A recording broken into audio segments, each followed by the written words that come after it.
Greetings, everybody. Thanks for joining me again. I meant to get back to Avengers quite a bit earlier than this, but obviously that didn't happen.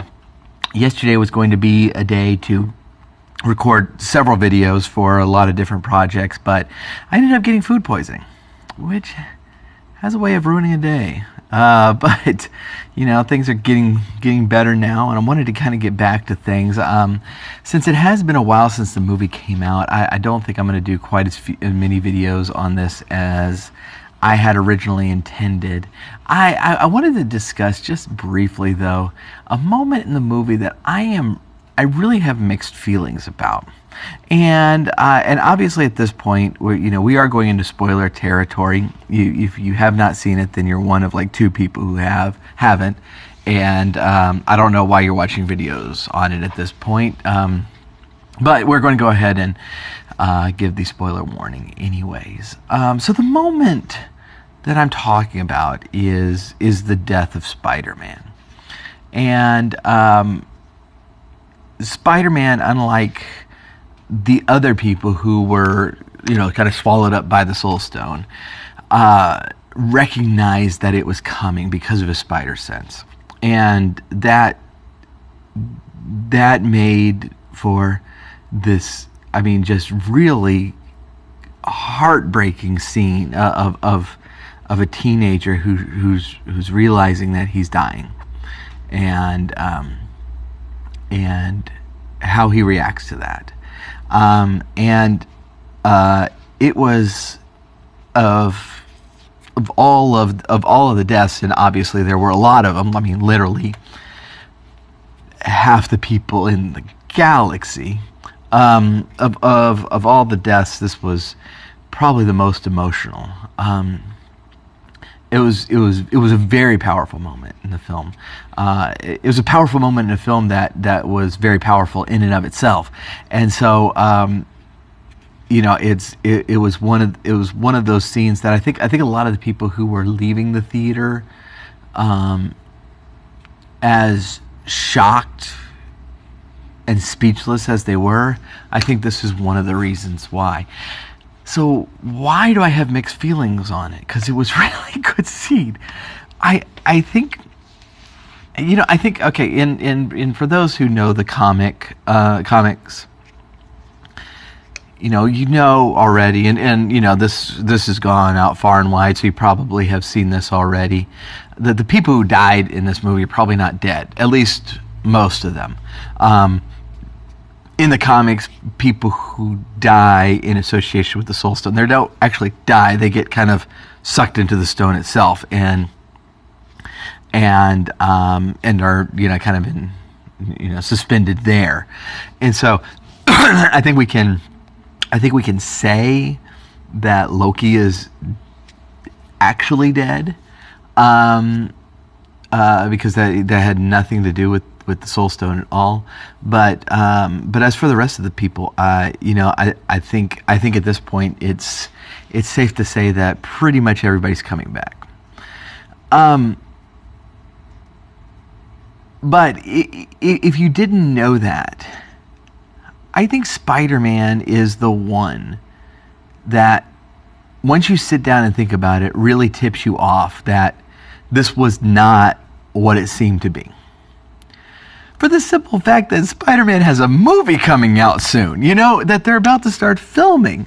And just logically, you know that Disney and Marvel are probably not letting go of their cash cow Black Panther at this point. Even if they had intended to kill off Black Panther, as soon as those box office numbers come in, I think somebody at Disney is on the phone going, recut this movie, recut it now, we need him alive. And so logically you can speculate on stuff like that, but Spider-Man actually having a movie scheduled is the thing that kind of gives it away. And so I hate that. I hate that. Because it's like this.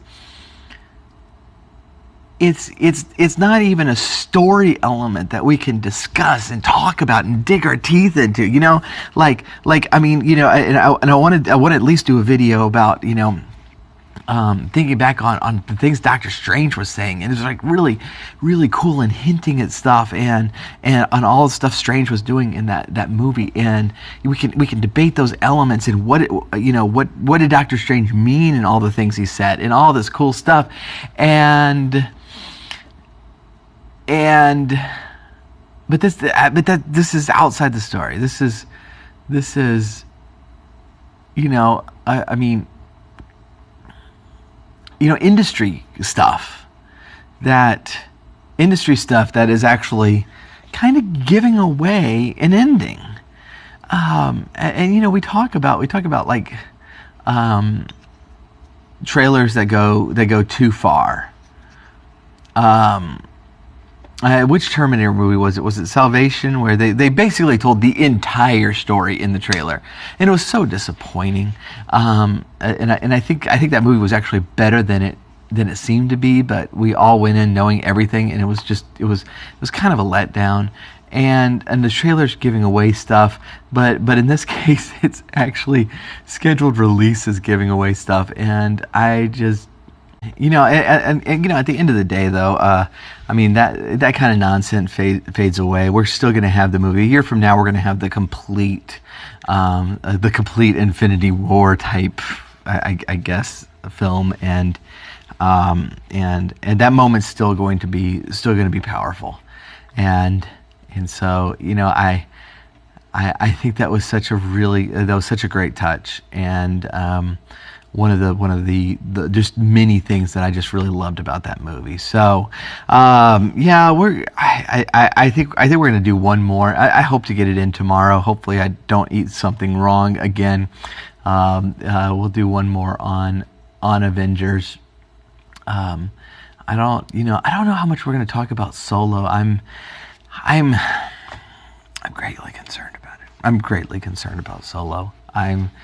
I really haven't decided whether I'm even going to see it or not, but I'm kind of watching things really closely just because there's some stuff in it I really like, and there's some stuff in it that I'm really worried about, and so I'm trying to kind of get a feel for things before it releases, but we'll get on that pretty soon. In the meantime, thank you so much for watching, and we will see you soon.